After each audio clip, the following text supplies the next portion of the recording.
Hello, I'd like to welcome everybody to November 2020. Hello, and I'd like to welcome everybody to the November 2022 meeting of the Java Users Group. This is November 10th, and it's time for our meeting. Let me share my screen. The St. Louis Java Users Group, November 2022. At St. Louis, the users group, the attendance is free. There's no formal membership list. Normal meeting date is on the second Thursday of each month, except December when there's no meeting. Join us for food and social at 6 p.m. And meeting starts at 6:30 p.m. and we get back to meeting in person, which I hope will be next year. Our normal meeting location is Object Computing Incorporated Training Room at 12,140 Woodcrest Executive Drive, Suite 310. St. Louis, Missouri. Okay. Okay, I'd like to introduce the steering committee. Myself, from the left to the right, myself, Todd Zimmerman, Bruce Oswald, Wei Chi Gao, and Kathy Zong. If you need to reach the steering committee, all of us, you can email us at javasig@ociweb.com. We have some excellent sponsors. Object Computing Incorporated, who is a founding sponsor, has been involved in providing help and web services source since 1997. JFrog covers our Zoom and Meetup fees while it's free for people to use. It does cost some money to administer the accounts, to have Zoom meetings, and to have the Meetup account and scheduled meetings. So I want to thank JFrog for paying those fees and also offering up some raffle prizes every 3 or 4 months. Signature Consultants and Adaptive Solutions Group are both recruiters looking for Java programs. They sponsor food when we meet in person. JetBrains is a maker of excellent IDEs for Java and other languages. At the end of the meeting, we'll raffle off 2 100% discount coupons good for a simple IDE of the winner's choice. Must be present to win. Okay. Next, Elastic Elastic is a company involving a number of solutions for organizations search for modern cloud-hosted applications. They give away gift cards. When we get back to meeting in person, we hope to return to raffling them off. Intertech is a training company. It's an online training company. They sponsor the Flying Screaming Monkeys, and they do come with a coffee cup and mouse pad. When we get back into person, we hope to raffle some of those off. Manning is a publisher of some excellent programming books. We'll be raffling off 2 books in the May. You must also be present to win them. Pierce is another computer book publisher. They give away physical books when we meet in person. So that's one other thanks to all of our sponsors. Okay, announcements. ArcConf, December 12th to 15th. There's still time to register for it. And if there's a JUG promo code, JUG250ARCH, if you want $250 off the meeting fee. That's in Opal Sands. It's in Clearwater, Florida, the Opal Sands Resort. Okay, and there's no meetings in December. We're working on some ideas for January, so we'll look to be back next year. Watch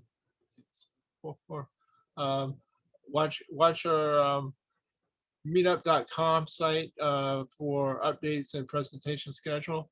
And if you have interest in giving a presentation or sponsoring the JUG, or you will want to sound off on something you want to see more, a subject you want to see something about, you can reach us at javasigsc@ociweb.com. That goes to the steering committee. It's the same one as before. And tonight's presentation is Java Design Patterns with a Modern Functional Flair by Daniel Hinojosa. Daniel, I think I'll let you share your screen. Welcome. Excellent. Thank you very much, Ted. Yeah, how do I sound? Everything clear? Yeah, you sound fine. All right, excellent.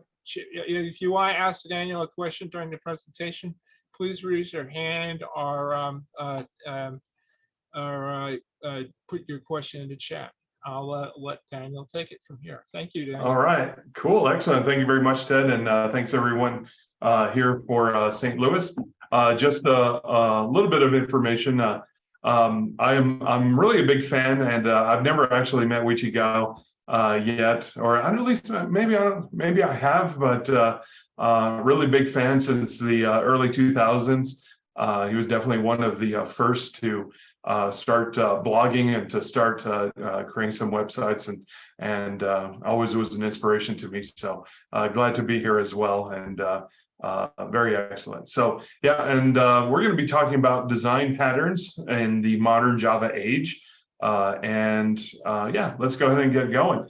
So over here, I created a GitHub repository, and you're more than welcome to clone this and do whatever you'd like. I have a couple of items here. See this design patterns .zip right over here. Let me get out with the laser pointer here. So when you go to this particular GitHub repository, if you're interested, if you just want to watch, just go ahead and watch. It's perfectly fine. But if you're interested, I have the design pattern zip.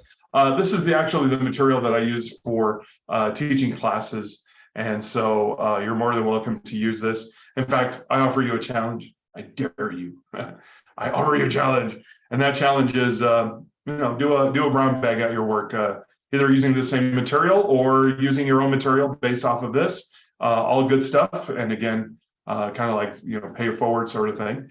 And talk about design patterns and talk about how functions change things. If you have better ideas for this particular topic, you're more than welcome to contact me whenever you'd like.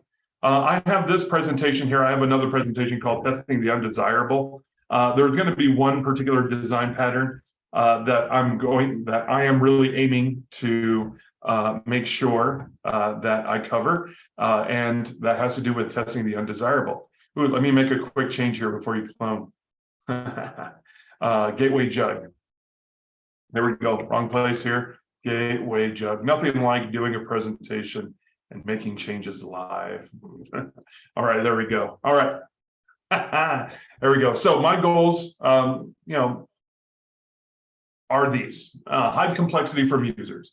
That's usually one of the reasons why we have a design pattern anyway, just because maybe in creating an object graph, there's just like way too much that needs to be done. I kind of want to shield that from the end users. So that's usually one of the reasons why we have these design patterns.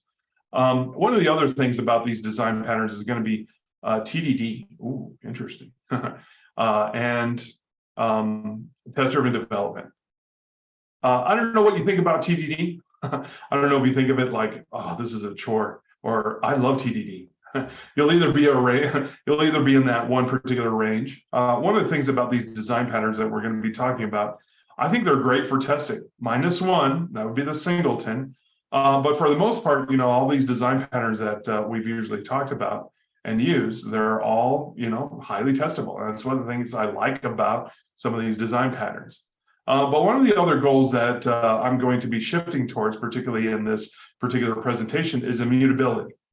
That wasn't the case a long time ago, back in 1994, back when the original book came out for elements of object-oriented software, and immutability, wasn't in the scope. But the thing is, computers were a little bit different back then. They were single processor. We had limited memory, so we had to make adjustments according to it. But now we're multi-core. We have tons of memory.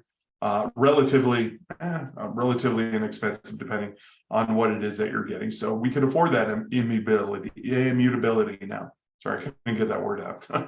Avoiding side effects would be another goal that I want to take a look at when considering these particular design patterns, or isolate these side effects. So what's a side effect? Printing to a screen, going over to a network, saving a file, all those are going to be side effects. Can we isolate from those? And upgrade Java to the latest. I know many of you are probably on JDK 8. It's okay, I know. But a good number of you have already moved to JDK 11, but we're up to close to 20 now. I think 20 is going to be coming out like in spring of next year, I think. And we're at 19 right now, which is the latest. That's absolutely insane. A lot of great features. Now, here's the thing. Even though like there's 8 and 11 and you know those as LTS, that doesn't mean that the other versions are low quality whatsoever.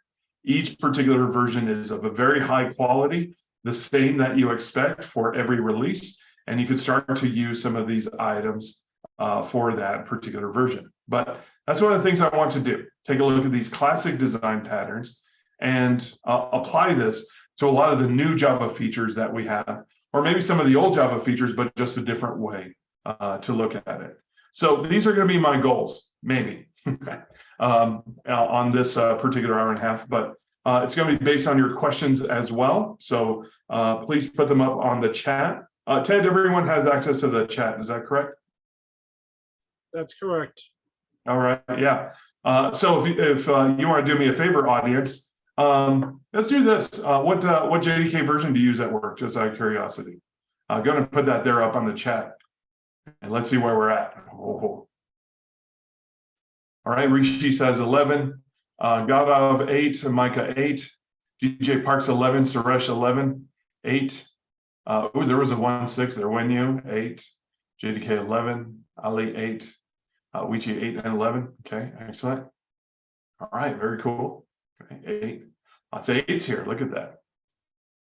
Oh, without the Lambda features. Okay, very interesting, Ted. All right, excellent. Okay, next poll. What do you think about TDD? Just out of curiosity. Oh, do they? Bold statement there, Peter. Containers don't care about versions, or do they? I'll let you in a little something there. All right, love to look at that. Good job there. We got one love there. Everyone's staying silent. Don't worry, you're not going to be like, I don't want to hurt his feelings. Love, hate. That's a pretty honorable position there, DJ Parks. Okay, excellent. Now, Peter got a. I have a. Let me see if I can find it. Modules. Docker. Got an interesting one. Maybe if I find it. But on that, containers don't care about Java versions. One of the things about Java modules is that you can run JDEPs, which finds all the dependencies that you need for the modules. So you could actually make smaller Docker images. Oh, interesting. So I'll try to find that one. It's a good article. All right, we start with TDD and goes out the window after a few iterations. Okay. All right, so think about that just when we talk about some of these particular design patterns. Okay. All right. And language versus version of Java. Oh, okay. All right, got it. All right, excellent. So yeah, let's talk about it. So these are the design patterns. And again, I'm just going to pick and choose for this particular presentation. And I really like this one. Each pattern describes a problem. And this is from the original book from Design Patterns, Elements of Reusable Object-Oriented Software. Each pattern describes a problem which occurs over and over again in our environment, and then describes the core of the solution to that problem in such a way that we could use this solution a million times over without ever doing the same thing twice. So this is from Christopher Alexander. If you've never read the classic 1994 book, I think it's worthwhile. I think it's worth reading the classics. But Alexander was not a software engineer. Ooh, interesting. So Alexander was talking about patterns in buildings and towns. And a lot of architecture, you're given a book. And I think that he retells a story about that he went out for a job. And part of that job, he was just given a book and said, don't get too crazy now with the creativity, just follow the plans in the book, and then you'll be set. Okay. Now, software engineers are kind of like, okay, yeah, I get that, but I kind of want to go a little crazy as well. So our solutions are expressed in terms of objects and the way we describe things, and both kinds of patterns are a solution to in a particular type of context. And most of these patterns have like a name, a problem, a solution, and consequences. Most good books will usually have that. The elements of reusable object-oriented software will also do the same as well, and will describe what the problems, the solutions, and what the names are.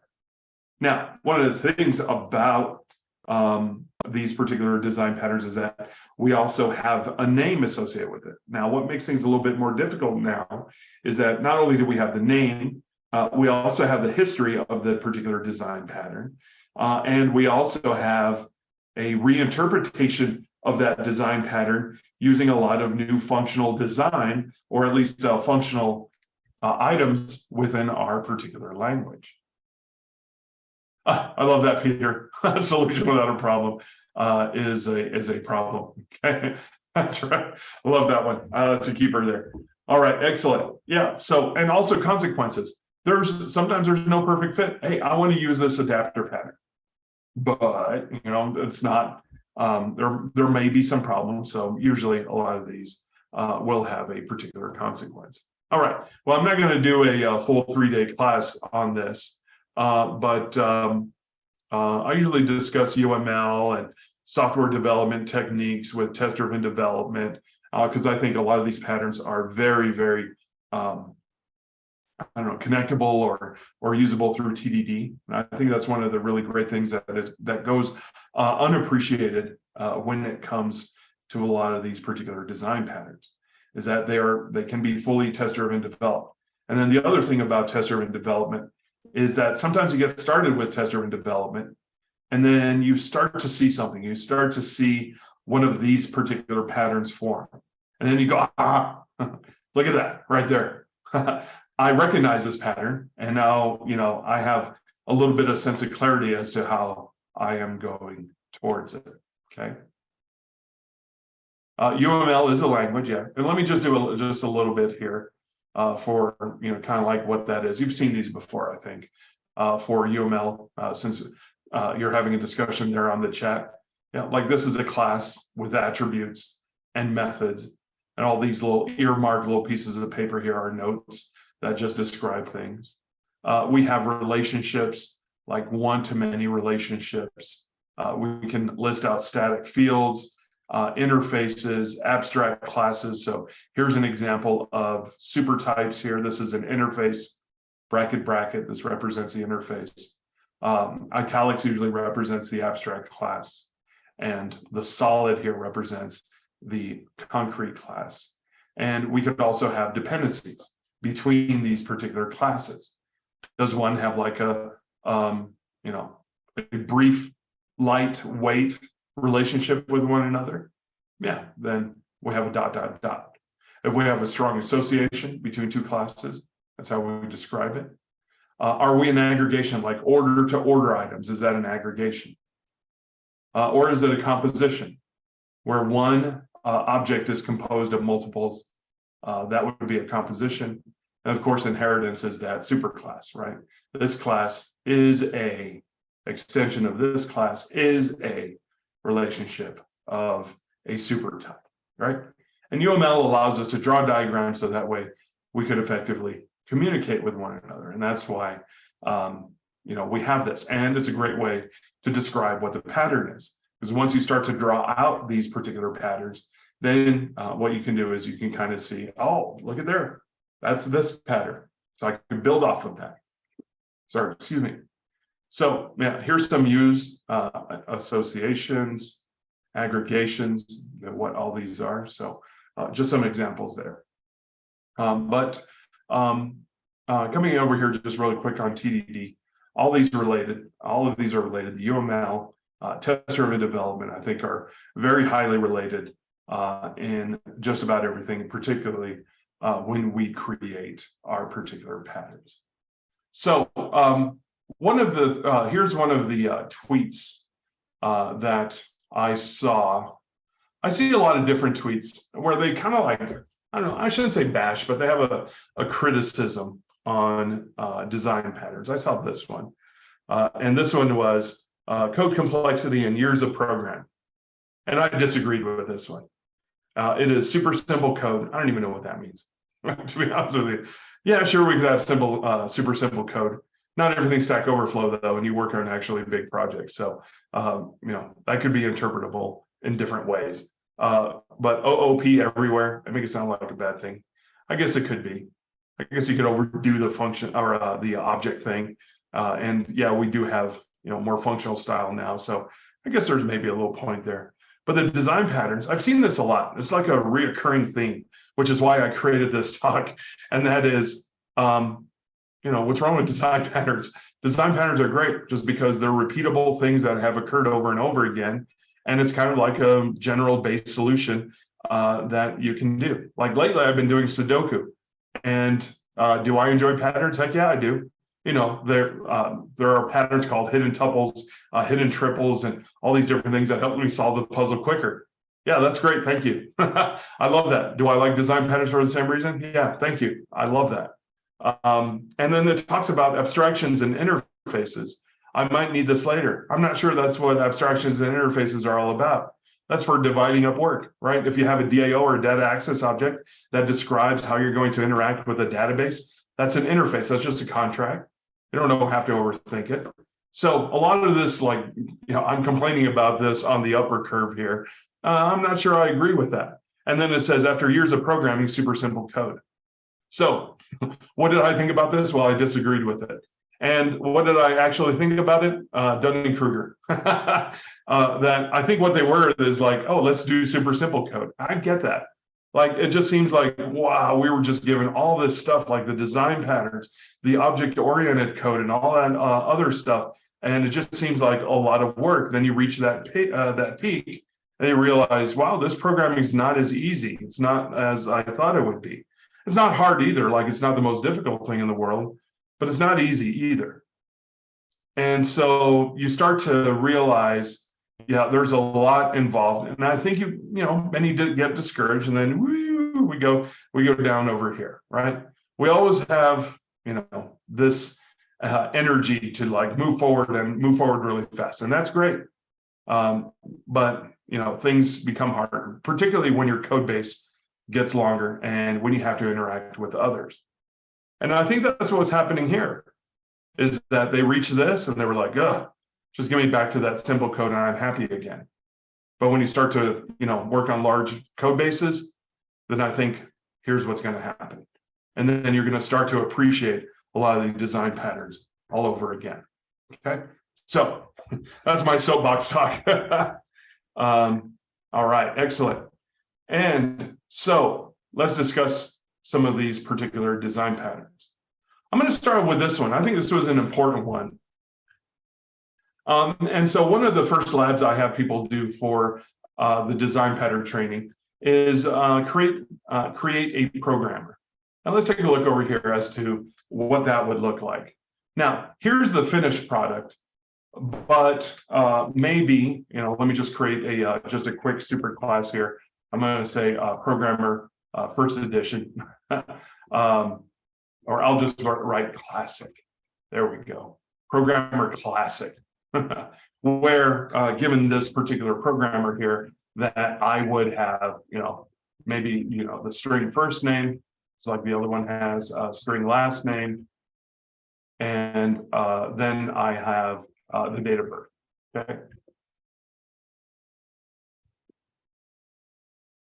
All right. So that looks pretty good. Let me make all these. Sorry. Let me make all these private. There we go. And I'm just going to make a bunch of stuff here. So I'm going to add constructor parameters. And here we go.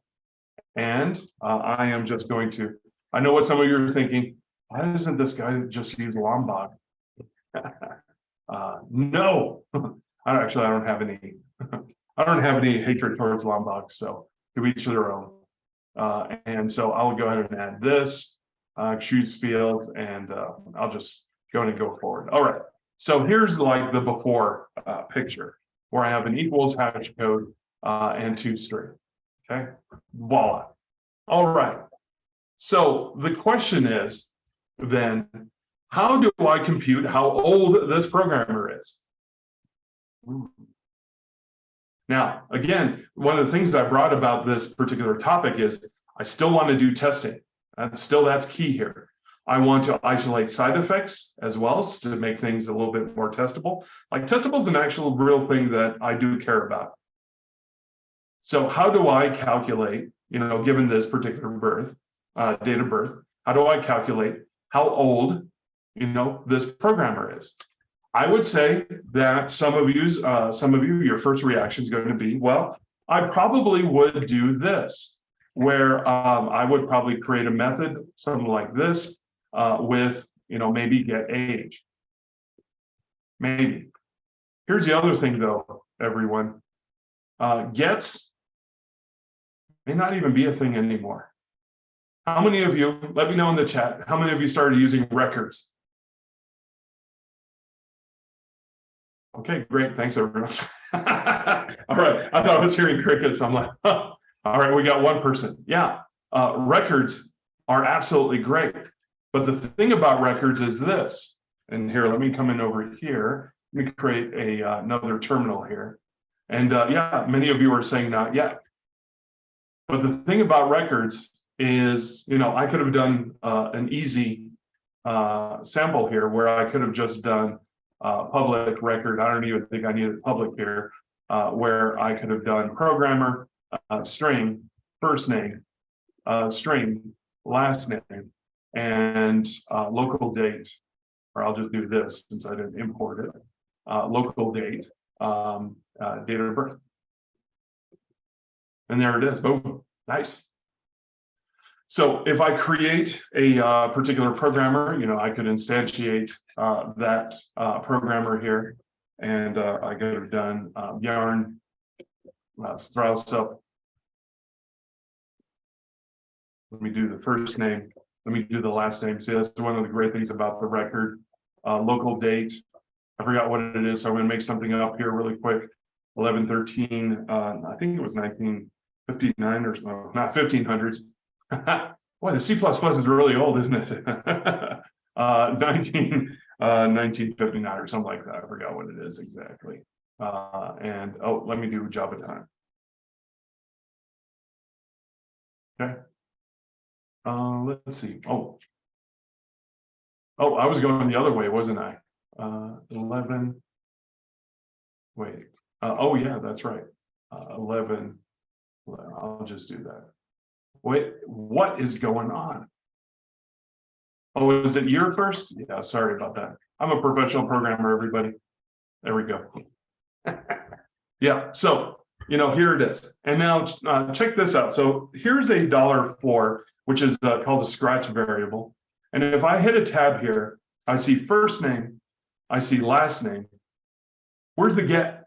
Not there. So I just wanted to make you aware that just in case you haven't seen it yet, the word get might be going away as part of our culture. Peter, yeah, you got a question?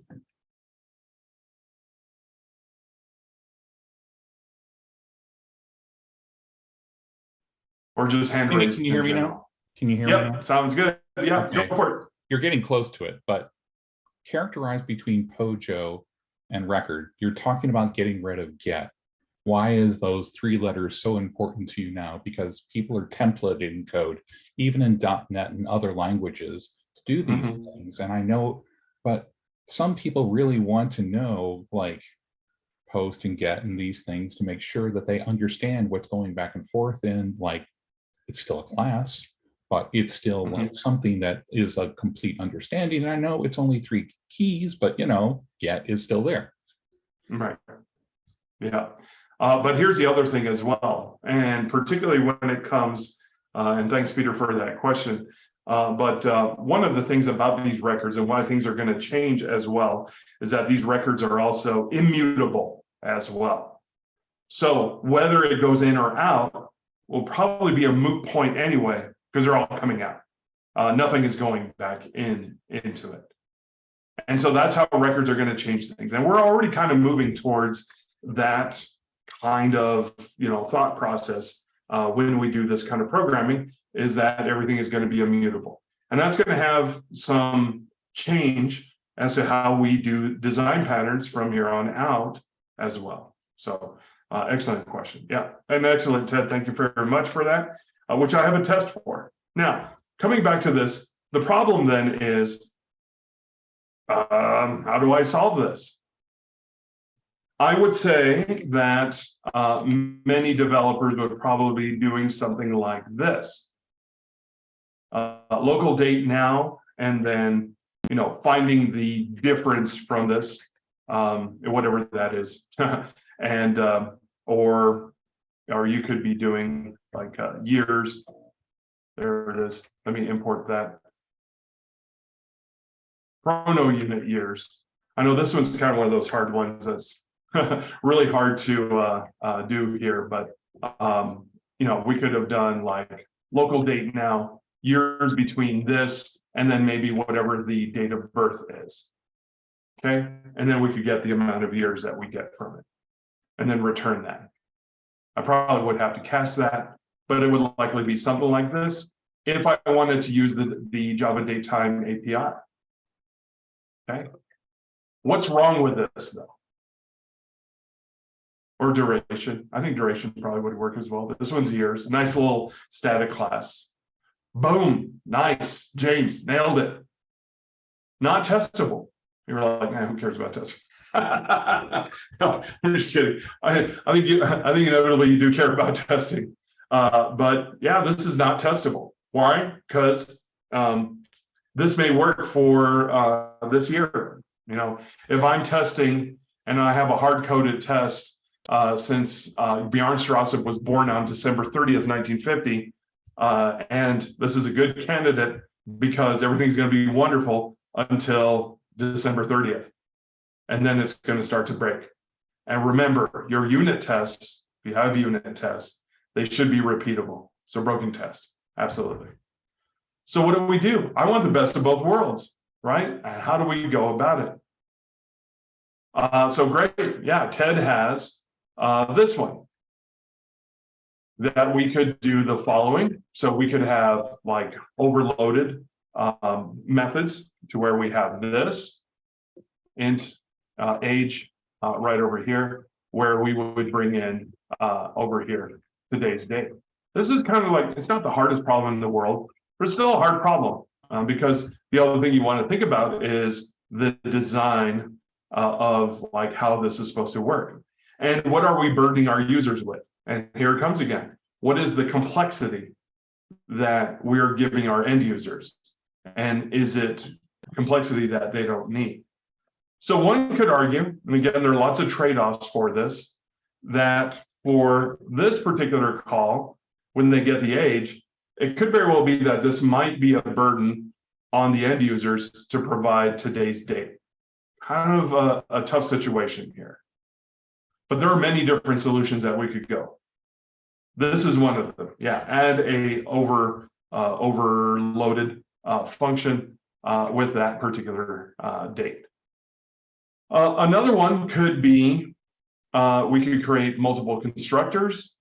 Same thing, where we have that particular date, and bring in the date up here. So what am I talking about here?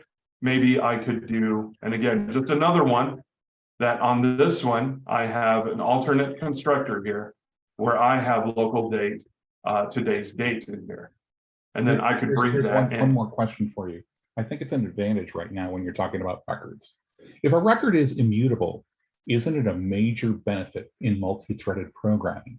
Because if the record is immutable, therefore, who cares if someone tries to change it, because it is immutable and therefore it doesn't change. And therefore, passing a record back and forth between threads, it's probably the safest thing going. Yes, absolutely. Yep. So coming over here then on this today's date, if we bring in that today's date, then I think we're good. But are we still burdening our end user on this?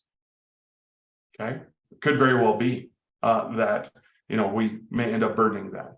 The other thing, and here's another problem if we do go this route, that if we have today's date and bring this in here and make this a part of it, and let's say we want to create a field for this particular today's date, Let me get rid of the final here just momentarily.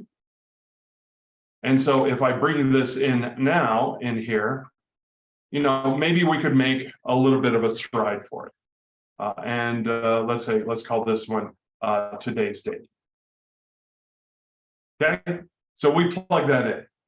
But this could also possibly be a burden, maybe, because what we could do here is that we could probably do a this with the first name, the last name, the date of birth, and local date and now. Okay, that might be nice. Anyone see a problem with this one as well? I don't know if you see what might be happening here. What might be an issue with this one? Line 17. Is there anything that could happen here?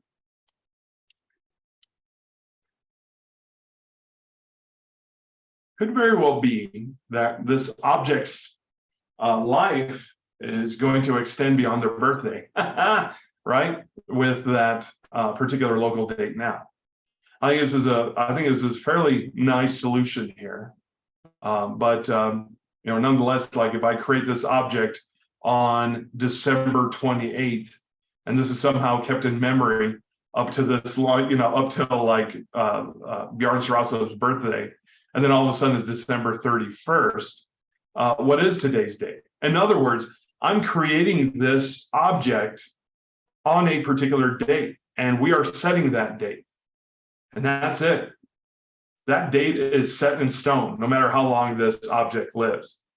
In other words, it's not fresh. Okay, Peter, go ahead. Okay, so are there any special considerations for garbage collection for records? Because the fact, like, if you create too many records and you're not really tracking them across your code, you might bloat situations that you're not aware of, because records are just like strings. But strings, when they go out of scope, immediately you lose the string, and therefore it's easily picked up by garbage collection.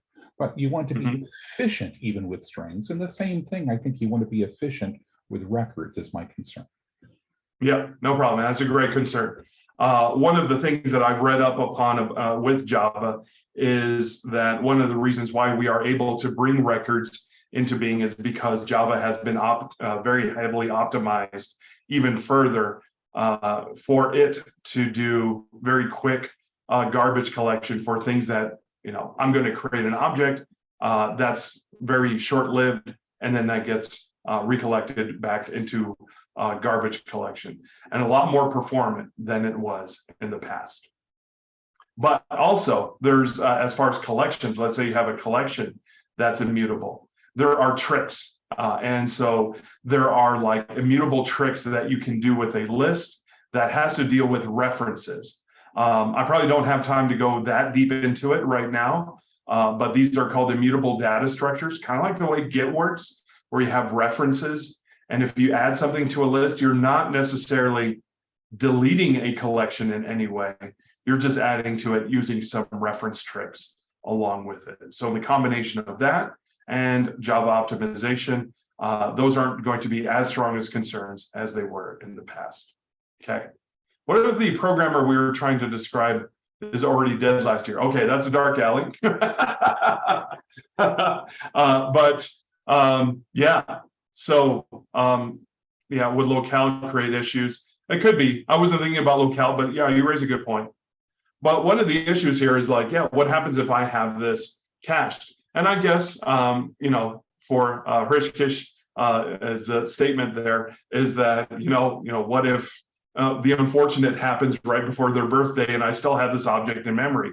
No. So perhaps a better option would be, you know, for this is to have a supplier of local date. Ooh, weird. What's going on here? And now, here it is, Java util function of supplier, and I can change this one now over to this, and here's this today's date, and now I'm going to change this to a supplier. What first of all, what is a supplier? What am I talking about here? And why would I do this? Well, the supplier is a lambda. It's one of the multi-flavors of lambdas that are out there. Let me go to one of my favorite tools. I don't know if you've seen this one yet. Java Almanac IO. What's that? Have you seen this before? It's one of my favorite sites. If I need to take a look at any APIs, I could do so. Whatever version, and it has a diff, so you can take a look at the differences between each one. So I'm going to go here to the API, and I'm going to take a look at Java util function. Okay, and we have some of these members. Consumer consumes things, it doesn't return anything. Function, give me something and I'll return something back to you. There's supplier, but let me go for predicate and supplier. Predicate is if you give me something, I'll return a Boolean, and supplier is I'll give you something and I expect nothing in return. Okay, I like giving things. That's what a supplier will do. In fact, what is this? This is a design pattern stock, so this is a factory. Do I need to go crazy anymore? Nah, I just created a supplier. Supplier is a factory. That's one way to go about it. And what's great about a factory, as we all know, is that this is an action that I am able to get a fresh new whatever. And in this case, a fresh new date. Doesn't matter when, where, anytime I call this particular supplier. So on this here, I'm just going to call a get. So that every time I call this, I get something brand new. Beautiful. And this is already a design pattern as well. Not only is it the factory pattern, but we're using one that's called, drumroll, strategy pattern. You've used a strategy pattern before. I know you have. Maybe you didn't know there was a name applied to it. But I have a certain strategy on how to get today's date. And I decided to make it a supplier. Strategy is an interface, like supplier. Supplier's an interface that will change the way that I do things. That's a supplier. Lambdas change everything about a design pattern. So that's really one other cool thing that I could do with it. Now, I was almost there with this one, and here's the final product for my programmer. So I'm doing the same thing, calling get. I got these part wrong. I don't know if you noticed that. Birth date's actually over here. And then today's supplier, get. Where I am bringing in today's date. Now, if you're remembering what I said about burdening the end user, am I still burdening the end user? Yeah, arguably yes, because whenever you need to create a particular programmer, I am burdening them with providing the supplier with whatever today's date is. How do I unburden them? Well, here's another design pattern, one that's not on the books per se, but something that we've been using as Java programmers. And that is a static factory. One of the things to notice here is that this is protected. Ooh, interesting. In other words, I'm not allowing my end users to touch this. But why protected instead of private? Because I'm a tester. And I would like to have access to it. Okay, and here it is. I'm creating fake dates. Remember, one of the things I'm going for is testability. So here is James Gosling, 1955, May 19th, and my fake date forever and ever, as long as this test runs, this test is always 2018, forever and ever. Wow. So here's Bjorn Strasse, right? Forever and ever, this test is always going to be August 20th, forever and ever. Yep, absolutely. So I get my testability, and the reason I'm able to get to this particular constructor is because it's protected, and I need to get that through my test. But the other thing is, you know, how do I do this for my end users? I use a static factory. And I'm sure you've noticed this, or maybe you have or you haven't.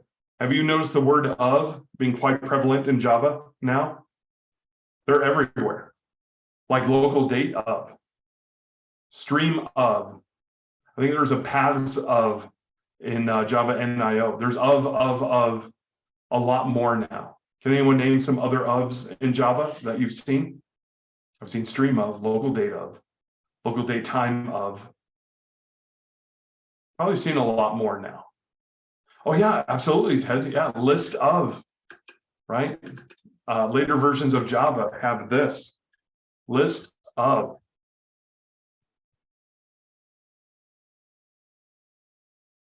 That is a static factory. And if I bring this over, value of, yeah, I guess so. I was thinking more like just the of as the way that we can call it. So you can use things like that, like this of here. Now, how many of you have this book, Effective Java 3rd edition, or 2nd edition, or 1st edition? Yes. Ted's like, yes. Peter says, yes. James says, yes. Nope. Micah, go to the bookstore. All right. So this is, I think, one of the essential books. You know, there are some essential books that are out there. There are some that you can have digitally, but there are some that you should have a hard copy of, and this is one of them. Or, you know, you can have it digitally as well. Of course, the irony here is that I'm doing digitally. And item number 1, right off the bat for 3rd edition, consider using a static factory method instead of constructors. There's a whole list here as to the reason why. But unlike constructors, they have names, so you can have purpose for that. Unlike constructors, they're not required to create a new object each time they're invoked, so they can cache things if they need to. They can return an object of any subtype. So there are a lot of great reasons why you want to do this. But this is going to be a very common thing as static factory because it creates things for us. And one of the reasons why we have these kind of builder patterns, so that way we can hide the complexity away. Okay, like local data. There's a whole world of sheer terror when it comes to dates and times. Like I signed up for this meetup 1 hour early because I thought everything was going to be on Mountain Time, but I didn't realize Meetup had already converted that, and so I was an hour early since I'm Mountain Time. But yeah, these kind of things are hard. All right. Well, very cool. Let's see, what was one of my other goals here? Builder pattern. Let's talk about the builder pattern. Builder pattern is, and I think you've seen the builder pattern before. Let's see, let's take a look at a builder pattern here. Let's see, here's a custom one. Here's one in Guava. Here's an example of a builder pattern. And you've probably seen these all over the place. Espresso drink maker, add shots, add whip, add sprinkles, add skim milk, and then just do a build at the end of it, right? And each one of these will be working with a particular builder. So here's the add shots. This returns a builder that I can use. By the way, take a look at the date here. I started doing design patterns talks back in 2012 was my first one for the Java user group in our hometown in Albuquerque. Kind of interesting. So right over here, here's the espresso drink builder. So I'm like in a different object right now.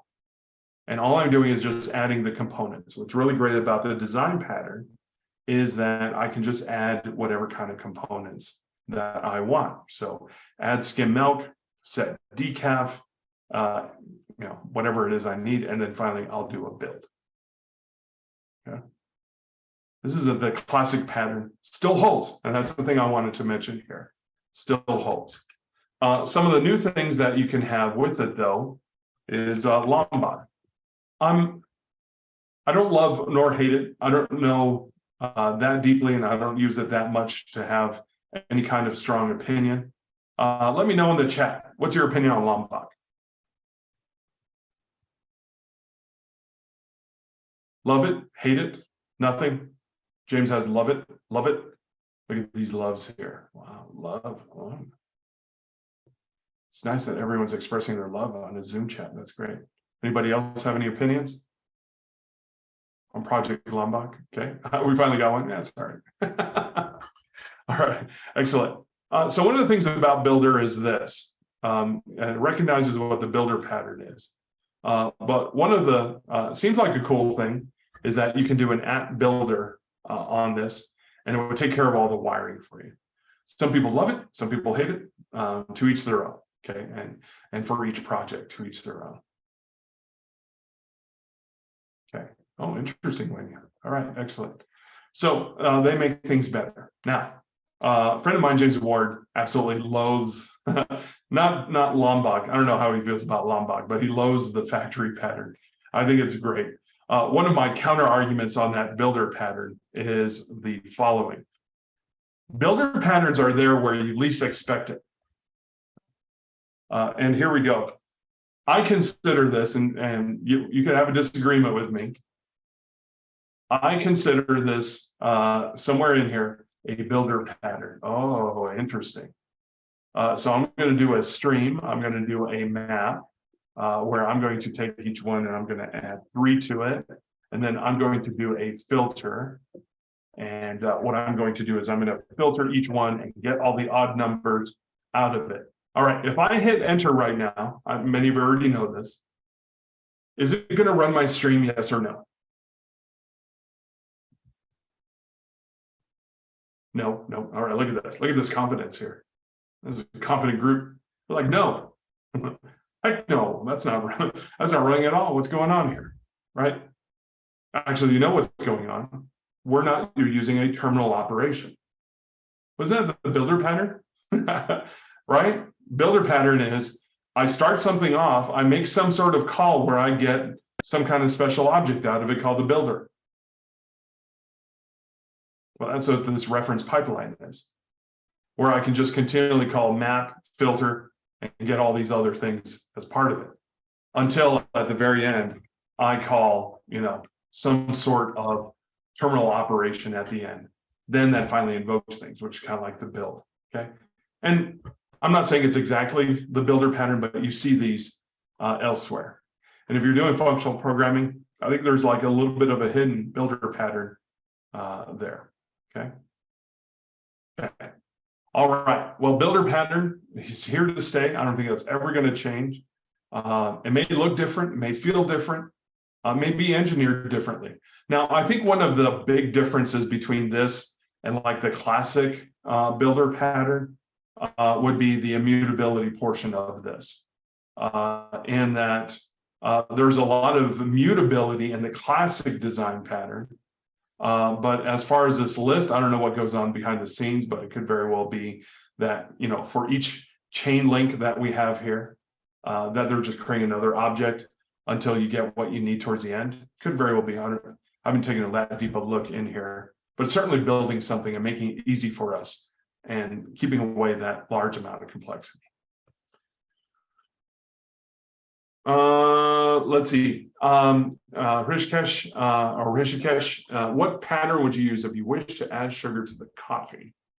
If sugar was not the field of the coffee class, like binding an attribute, I'd probably go with a decorator pattern or an adapter pattern to add functionality to it. We'll talk about that. I think that's my gut reaction. All right. Well, wanted to discuss that. I also want to discuss the singleton pattern. Okay, lots of comments on that. So singleton pattern has gone through a lot, and it's probably one of the most loathed of the particular design patterns. And so let's take a look over here. Where are you, singleton? There it is, singleton. I think you all know what a singleton is.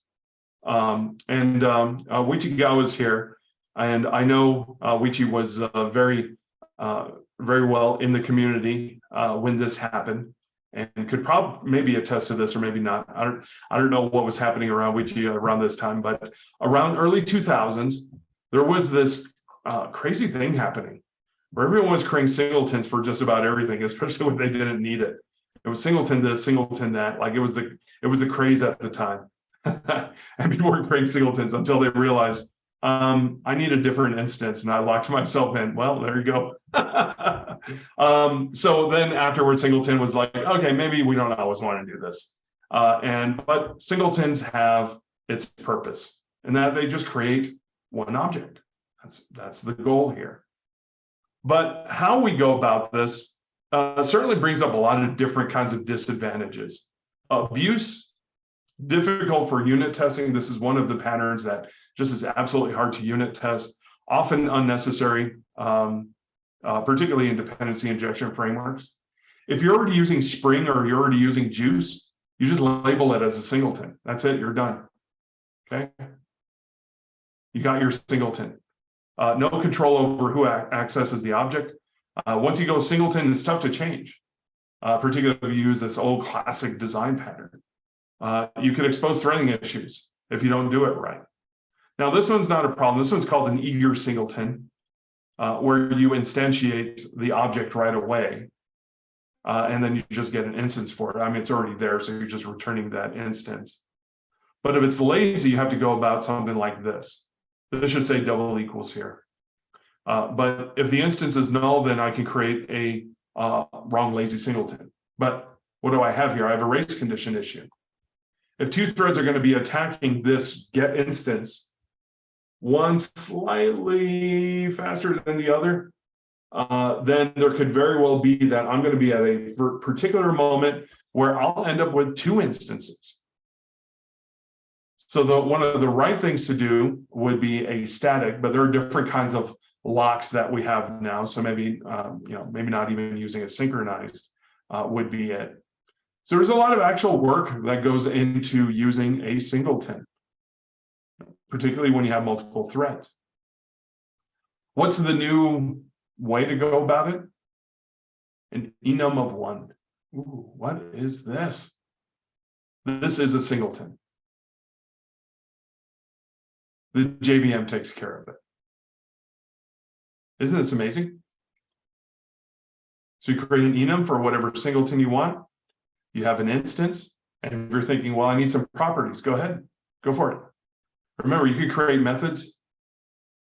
Don't forget, like the planets, when they create an enum, right? It has constructors, has member variables, it has methods. So you can use that as a singleton. I think really cool trick. I don't know if you've seen that before. State pattern. Do I got a story for you? So some time ago, I was teaching test-driven development. Sometimes I have an ego. Sometimes I keep it down low and make sure I'm humble all the time. That's my usual spot, or at least what I try to do.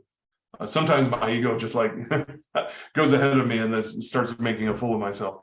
So I was doing a test-driven development class. And I said, hey, you know what? I didn't plan anything for today. So what I want you to all do is go to cyberdojo.org, which is great because they have a lot of great samples, and you could work TDD with other members around the world that has an editor and everything. But I said, you know what, just click on create new practice here. And when you do so, you're going to be given a lot of these different choices here. Pick one, and we'll do it with TDD. And they weren't out to make the day a horrific day. But I was so confident that all of these would work, and it didn't matter what they chose. So I'm like, go for it. You do it. And so they just chose this, tennis. They were like, tennis seems pretty good. I'm like, sure, okay, that sounds good. And if you ever play tennis, you know what tennis works and how the scoring works: 15-15, 30-30, 40-40 for two players. And then when the hard part, and that's what happened on that day, is that we went 40-40, and we were trying to do test-driven development on it, but it got really hard around there because one would go to advantage, but if they lost the advantage, they go down to 40. But if they're in an advantage and they win, then they win. And we were doing a bunch of if statements, and I didn't think clearly because things were getting stressful. And I'm like, "Argh." And it was one of those things that when you get away from your work for a short period of time, things become clearer, right? Same thing. So I was on the ferry because I was in San Francisco. I was on the ferry back to my hotel, having a beer, watching the water, and I look out in the ocean or the bay. And then it's like, no. Oh no. It was the state pattern, right? Those things dawn on you after like you're done with the work. It was the state pattern. The state pattern was the best choice for that. And I didn't remember. So now I'll never forget. So what is the state pattern? State pattern comes in really easy, or comes in really handy, I should say, for things like that. And here's the classic one. This one is one off of one of my favorite old books called Java Patterns by Olav Maassen, or I believe is what the author's name is. The thing I like about the state pattern is that you focus on that one particular state, like auth, right? That's the thing you're just focused on. So from this state, if someone calls execute, what is that going to do? Well, the next state from off is on. How easy is that? You focus on one particular state, and your logic is sealed within this tight little object here, and that makes things very easy to test. There it is again, testing. Testing drives a lot of this. And if I'm in the on state, what's my next obvious state? Well, if I'm in the, did I say that right? If I'm in the on state, my next obvious state is off. If I'm in off, my next obvious state is on. Now, this one's the classic pattern because I need a context. Where am I right now? And here's that context, and here's the switch state. Am I on or off right now? So I had this other object that would manage that particular state.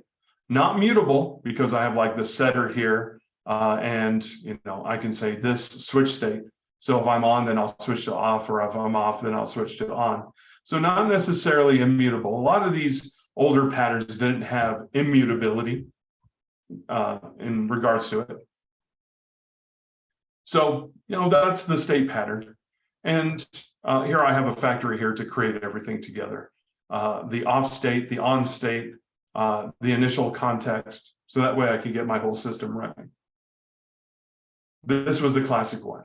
And by the way, as a reminder, all of these samples are on that GitHub repository that I shared with you earlier. I don't know if it's still up there. Yep.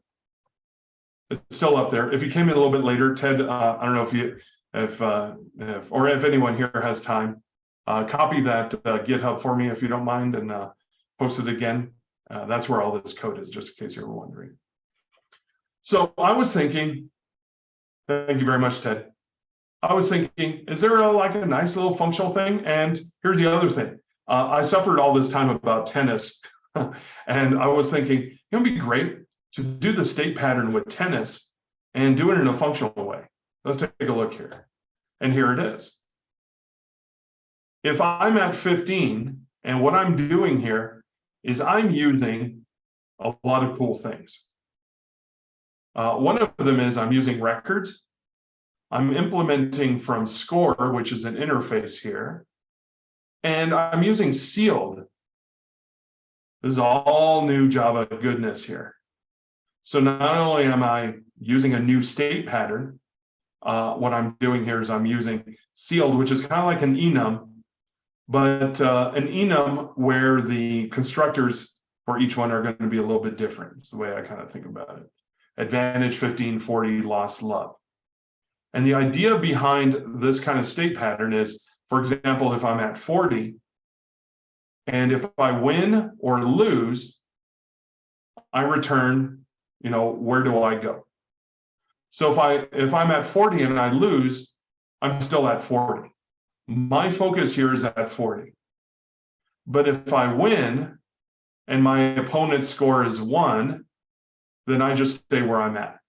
If I win and my opponent lost, for example, then I stay at this state.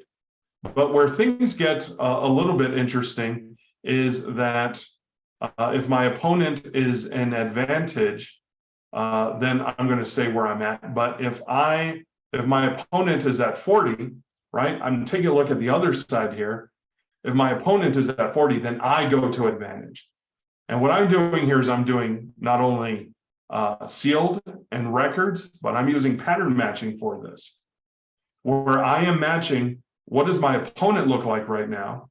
And depending on what my opponent looks like, I am going to specify where I go next, okay? If I'm at 40, but my opponent is advantage, then I stay here, but my opponent has to go down. Otherwise, I won the game. So all this is just a tight little focus on the particular game. Here's love. Okay. I'm going to go to 15. If I lost, I stay here. Okay. Each one of these is its own particular state. Now, when it comes to the tennis game, I think you'll dig this one a lot. This one is a little bit more work, but I'm actually kind of pleased with this. And so what I have here is I have the tennis game. The start of the tennis game, I got 2 players, home and opponent, the next turn, and whatever the score is. But what I'm doing with this one, which is a little bit different, remember the previous one was mutability. This one is immutability. So on the next turn, I have a by function. Ooh, interesting. I'm going to apply the function between home and opponent. If the player equals home, and so what is this? Here, let's take a look at the runner. Again, I care about the end users. I don't want to overload them with complexity. I'd rather take on the complexity than the end users.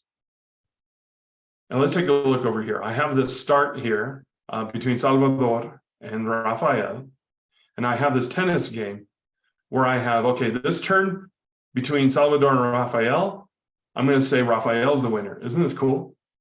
On this next turn, Salvador and Rafael, I'm going to say Salvador is the winner.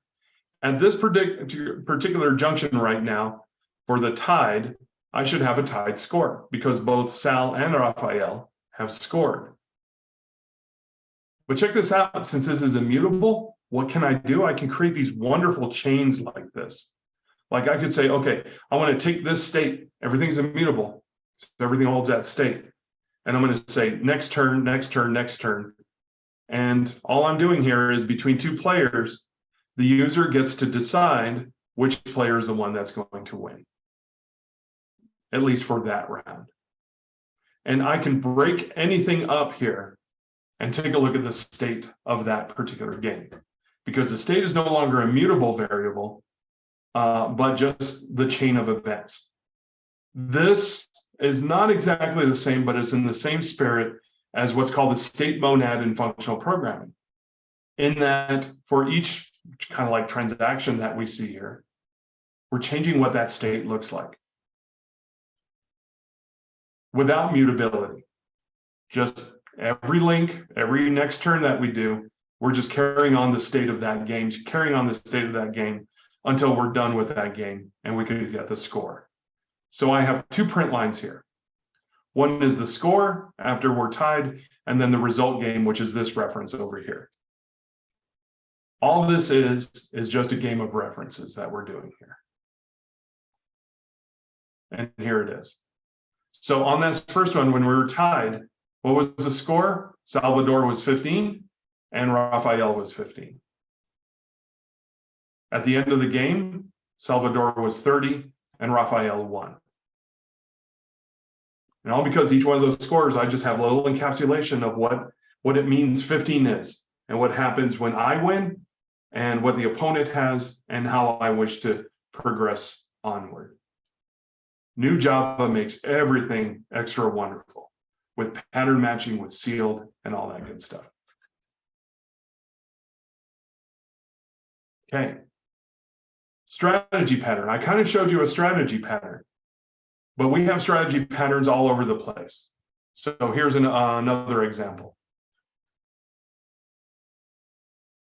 This was written in 2012, where I have this accumulator strategy for a particular list. And here's my client here. Again, I wrote this in 2012. And there's my name on it back in 2012, where I created a list of integers. In fact, I did the add, And I accumulated this with a particular strategy. What was my strategy? Do the product for each one. 1 times 2 times 3 times 4. If I wanted to change the product to plus, I would choose the sum accumulator. I was really proud of it. But when Java 8 came around, I was really proud of it because the accumulator strategy here was just a interface with one abstract method. And so what does that mean? I could have turned that into a lambda. But that's what we have, right? When we do a a collect or a fold, we have lambdas as part of it. That's a strategy that we're plugging in. Lambdas change the way we do things substantially. We're just plugging in a different strategy. I want to iterate through everything, and here's a strategy that I wish to plug in. Here's the next strategy that I wish to do. Each lambda is its own strategy, and that simplifies things greatly. Chain of responsibility. Cool. Let's talk about that one. So chain of responsibility is this one. Here's the classic pattern where I have a list of reviewers, and I have an object that needs to go through a list of reviewers so they could be judged. So I have a car that's going to be evaluated by Car and Buyer, Carfax, JD Power, and each one has its own set of criteria. So here's this reviewer. So it's going to be given a car, and again, this is the classic one. I'm going to be given a car, and this one's going to say if I have a rear camera, drive lane assist, and power steering, I'll add my recommendation. Otherwise, I won't. And then I'll go on to the next chain element, and on and on. Okay, that's the chain of responsibility. So how I do this, and this is the old-fashioned one, is that I set up some reviewers, and here it is, where I feed one into the other. Here's Carfax. I'm going to feed Carfax into JD Power. I'm going to take JD Power and I'm going to feed that into Car and Buyer. And now that I have Car and Buyer here, I'm going to send in the car. And the car is going to go through one, then the other, then the other. This is very much like servlet filters, if you remember. I'm just going to go from one to the other. And at the end of all this, when I run this, I'm going to get my list of recommendations. Let's take a look here. There it is. So Carfax was the only one that had that seal of approval there. Okay. But can we do better? Here's what I have now. I made a record. Okay. Records are amazing. And where I have make, model, year, passenger airbags, driver airbags, power steering, drive lane assist, and rear camera. Here's the reviewer. Ooh. Where I'm returning an optional of string. I'll review the car. If I like it, I'll put my approval here. If I don't, then I'm just going to make that empty. Let's take a look at our runner here. Look at this. Look how greatly simplified this looks. My car here, and here's the reviewer. Sorry, this is not the car. This is the reviewer. My mistake. What I can do with this is I can change this to an anonymous class again, and here it is. Remember those conditions? Lambdas. In fact, a lot of these design patterns, and that's my thesis here, a lot of these design patterns are still the same design patterns, but you just turn them into lambdas and have it do the same thing. And you can get creative and change the way these will work. So here's this one. If I like it, I'll put an optional with Car and Buyer. If I don't like it, I'll return empty. This is just one interface with one abstract method, so I can make that into a lambda. Peter, go ahead. All right. I'm a little torn here right now because I'm in a fit of pattern problems, because the fact that I'm up against a wall with something that I have in my mind, and I've turned more functional than design patterns, and I like your design pattern ideas, but here's my problem. Let's say that you're working in a messaging world, okay? It's all JSON, okay? There is no quote unquote schema that has been designed for this pattern. We are getting it across a queue. Therefore, our job is always to digest, if anything, all of the garbage that comes through the pipe. How can a design pattern be fit or aided to assist me to elegantly process the differences and nuances between each one of the messages? So no schema, so structure is going to be up to you. And it seems like if it fails as well, you don't want to continue down that chain as well, right? Like if it doesn't fit that particular pattern. Is that correct, Peter? Yeah, go for it. Sorry, I muted myself for a moment. Sorry, and I had to unmute again. All right. Yeah, no So problem. I don't control the message. This is the whole point of this. I do not control what's coming in. And the problem is I do have what I affectionately call the 31 flavors of the message that continuously are accurate, that we can digest. But when I turn this out into the wild, it must elegantly digest everything to whatever bit or piece that I get across. And this is the problem I have when trying to then put a type-driven design against it or a pattern against it, because I'm struggling. I'm struggling very hard with this to come up with every exception just to make it work. Peter. Okay. Well, yeah. Let's do that one off, so that way I can finish this pre-up. But yeah, no problem. So on here we have the reviewer here, where I have these criteria, where I'm returning a optional for each one of these. So check this out.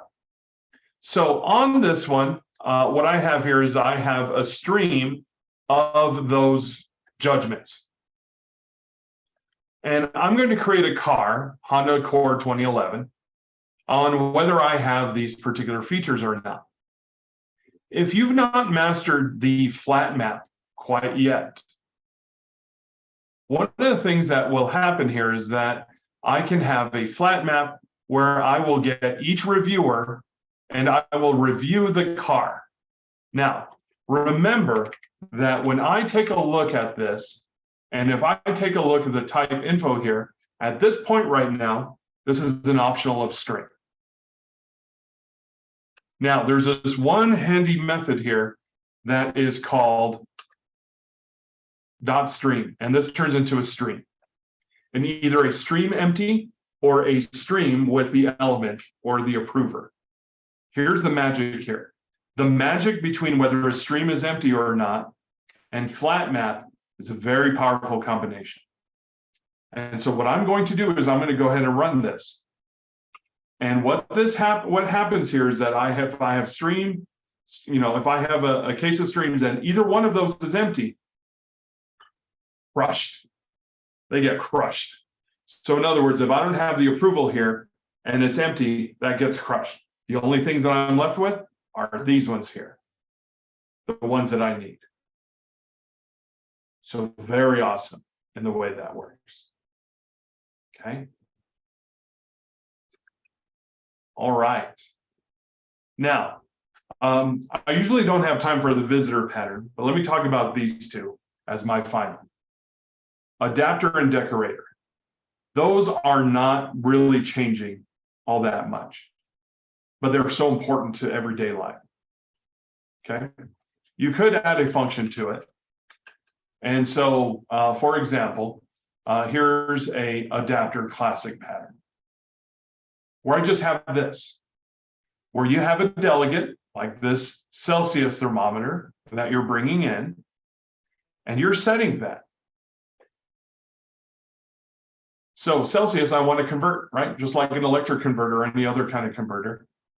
I want to convert that to, Fahrenheit.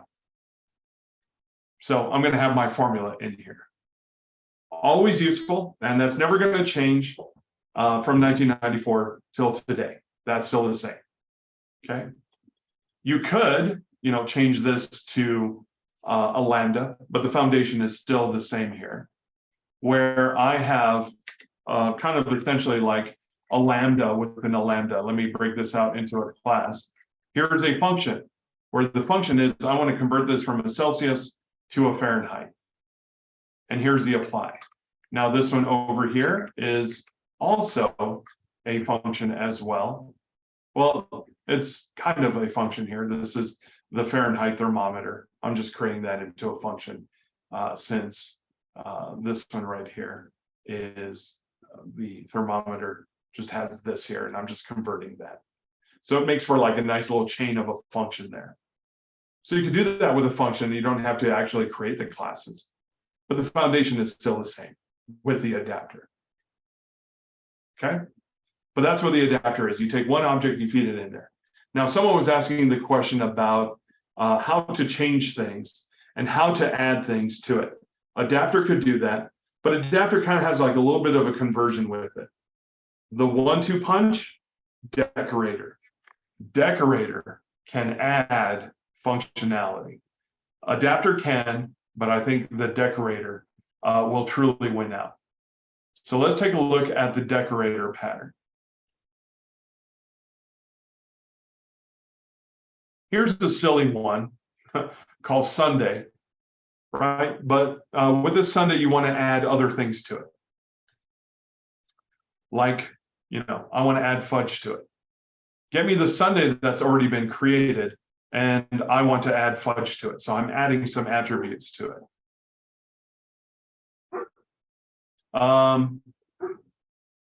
Here's fudge, here's cherry on top. As you see here, I'm decorating and decorating and decorating. But a true, like real world decorator pattern would be something like this,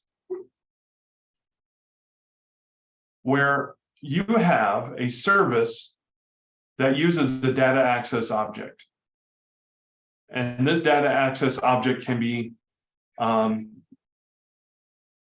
implemented by anything, like an Oracle database. So this one's going to say, hey, I added this employee to the Oracle database. And here's a RabbitMQ here. I added the employee to the RabbitMQ. So each of these are implementing that particular interface, like this add employee. This one is as well. Okay. And here's this multicast one, which is kind of like that decorator pattern, highly useful in just about everyday life. So this one is kind of decorating a list of other DAOs, where if I add an employee to this, I can add it to a collection of other elements. But I have another one, and I'll finish on this note here.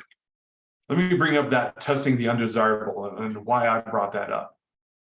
The decorator pattern is going to be absolutely wonderful for this particular situation. And let me go to this one. This one, this is a presentation I give based on Michael Feathers's excellent book on testing legacy applications. He has this one, but I kind of just made it overly simplified. So let's say someone comes up to you and says, hey, that deposit for this food bank that you created, that's great and all, but we need auditing. Can you take this amount here and send it to a database for auditing? Okay. So one of the things, and why I love the design patterns, I'm going to finish up with this point, is that if someone tells you you need to change this code, that doesn't necessarily mean you need to change the code. It just means they want a feature, but doesn't necessarily mean you should change the code. You have control over your code base. You can make whatever decision you want. And you can use these design patterns to affect some sort of change without making that particular change. So, for example, here, there's a deposit, but I put a lot of work into this, and I kind of want to be careful on how I go about doing it. So one of the things I could do is do this thing called rat class, where I will extract the interface. So this is my old class here. and I'll extract the interface, public void deposit. Okay, this is just an interface here. And this right here is the actual old implementation that I want to decorate. I'm going to do a logger that is going to do the auditing for me. This will create that interface here. And here's that deposit. And now I'm going to add that audit to it, to this logger here. This is going to be the one that's in charge of that auditing. I'll do it in TDD. Okay, make sure it's tested well. And then what I'll do, here's the implementation for that food logger. This decorator pattern is taking any interface of food. That could be the root one, or it could be a decorator of another item. And what I'm doing here is I'm essentially creating onion layers one over the other, which changes the implementation or changes the attributes as to how things are going to be done. And we see here I'm able to do the audit, and then I'm able to call the original and then do the audit. And here's the best part about that. If I do the UML diagram of this, this is what comes out of it. And if you take a look at the diagram for the adapter pattern, there's the same. Okay. So they help you add features to your code without affecting your interface or needing you to make drastic changes if you don't want to. Okay. So all these design patterns are absolutely great. All right. Well, those are some changes in some of the important design patterns that I think will affect you and your day-to-day life. But there are probably more. Take a look at some of the old classic patterns and see if you could not retrofit, it's not retrofit, but future fit them to use functions, to use immutability. And we have a lot of tools. Java is really great, has a lot of great features that we can use, and to make kind of like a future way of doing the same kind of design patterns. But still, I believe design patterns are essential. They may just look a little bit different from here on out. All right. And we could take questions, and Peter and anyone else, more than happy to have questions, but I'm going to hand it over to Ted since Ted's the host here. Ted? Yeah, are there any questions? Use reactions and raise your hand, or just put in the, we got Ari's hand. Peter, okay.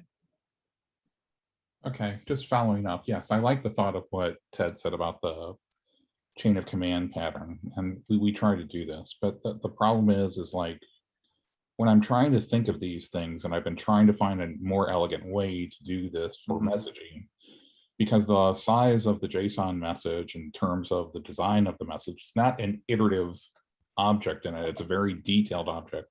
It's in the it's in the 1 meg size is the lowest size that we have for it.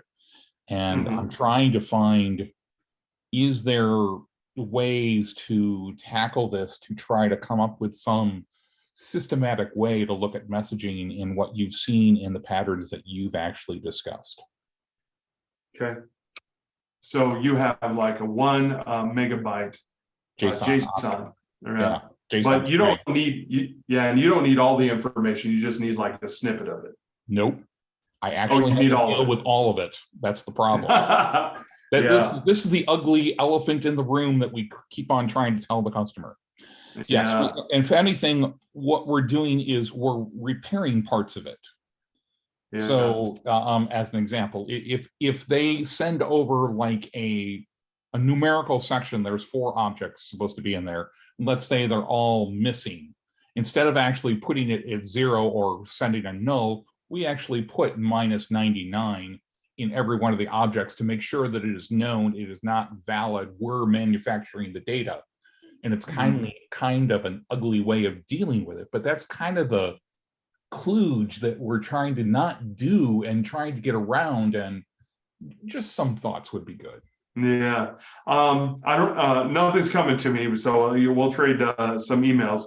And I know one of the problems that you likely have is that if this is like on some sort of message queue or a pub sub, most of them have like this really defined limit of 1 megabyte of size anyway.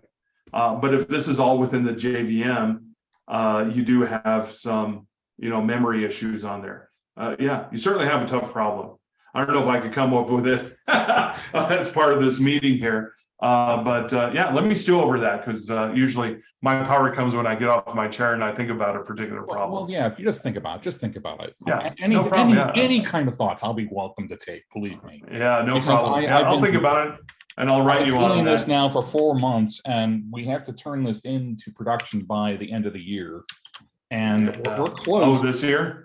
Yeah, it has to be done this Yeah. year. We're right now, we're running a JVM that's probably running just north of 2.5 gig in a container, and it has to run. There's no way Yeah. how it cannot fail. And so we're actually torturing it right now. Yeah, I'll see what I could think of. I usually do a lot of like message processing and data engineering with Kafka. And we have like 1 megabyte limit. So wouldn't know how to, like, that needs to be in part of that data process. So yeah, I'll think about it and I'll write to you. And I see your email there. So you got an interesting problem. Yeah. Let's talk. Absolutely. And so what James is saying, Rishikesh, you could do that, but the decorator is better because it separates the concern of logging and also reusable. Yeah, I didn't see, oh, could we not extend the foo class and override the deposit method? I'm going to give you one over here. Again, Rishikesh, definitely pick up this book. And I'm going to click on one over here. And the one that I am going to show you is the following. And if I find it, I will. Let's see. It is called, here we go. It's in here, almost there. Boom. There it is.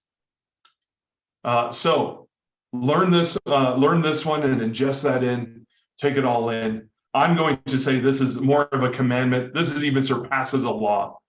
And when you see this one here, favor composition over inheritance.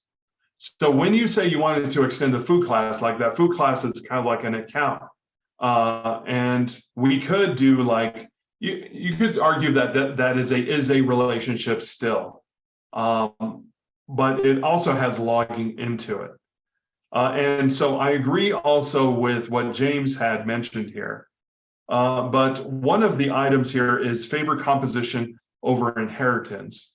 And it has a big long list as to why this is the case. And even if it is a relationship, and take a look here. This is kind of like what you are referring to, Rishikesh, over here, that even this instrumented hash set, which is kind of like what we're doing to that foo, extends from that hash set. And you can make a strong argument, compelling argument, that this is a relationship and therefore has the same behaviors. Doesn't necessarily mean that you should. And this will list a lot of the reasons why that's the case, particularly fragility and some bad side effects. So that lists things out as to why you want to do that. So extends should truly really be for, I don't know, I don't want to like just give you my opinions, just leave you as is, but just something to think about. I typically like to do extends, particularly for models, not necessarily like collections or data structures or services. If I need to, even though I can make a compelling argument to do an extends, I'm not likely to do so. Where I'll use an extends would be like, if maybe bank account to private bank account, maybe I would probably do that. But I'm going to lean, and I think many Java programmers will lean towards this. And I know it's hard because you don't know where and when to do it, and it's on a case-by-case basis. But we think about this one all the time. Favor composition over inheritance. Don't go for the extends, go for the composition where you inject one inside of the other. Yeah, absolutely. And also pick up, when you're ready, after you're done reading that book, pick up Concurrency in Practice by Brian Getz, if you haven't already. And here it is. Pick up that one, or just hopefully win one during one of these talks here. That one also talks about the favor composition over inheritance in dealing with thread issues as well. So this is why this is something that we strongly lean on when we do it. And that's why the decorator pattern will help you in that regard as well. And so an excellent question. All right, any other questions? Okay, I'm not seeing any questions going forward. I think we've, Oh, we got one here. okay. Yep, I'm going to tell you. Mike Yep, there it is. asked, are there any books related to these topics that are particularly good for newer developers? Yep, so I'm going to give you that one, and let me give you, so these two must be hardcover books that I think you should pick up. Effective Java, or get your work to buy them for you. This is part of all training, this is part of education, so have them buy it. Working, you got this one, Ted? Yeah, Okay, so working effectively with legacy code, yeah, no problem. Third edition is the best one just because it's all modernized. Here's this one here. Now, as far as the design patterns, we have, let me give you this. It's towards the bottom here. I think the head first design patterns, I changed the cover, but head first design patterns has a nice way to go about it. I like this one. This one's a little bit older, but since 2002. So some things aren't modern. This is the old classic one, the Gang of Four, Rishikesh. Yeah, so absolutely right. And here's the Learning UML. I like this book a lot for UML, although that doesn't have the design patterns. But I'm not going to lie to you. The design patterns, I think, needs an upgrade. And so, you know, if there is an author that is really good at this functional design and knowing this object-oriented stuff, I think an update would be kind of nice. But these things aren't kind of easy to make a book on, because you need to make sure that that goes through a lot of trial to make sure that, you know, we know the consequences of using these. So yeah, see what you can do with some of these patterns, but keep in mind, a lot of these are just purely object-oriented and doesn't have the functional stuff. Learn the old style, but then start to add functions in it and see what you can come up. Excuse me, see what you can come up with. Absolutely, Micah. okay, thank you. All right, I think we've gone on long enough. Yeah, that was a long one. Sorry about that. Thank you. Well, it was good, nice, informative, Daniel. I don't have the working effectively with legacy code. I have written it down on my sheet here. So at that, I'm going to end the meeting now, and we'll go ahead and do the other stuff. So thank you all for coming.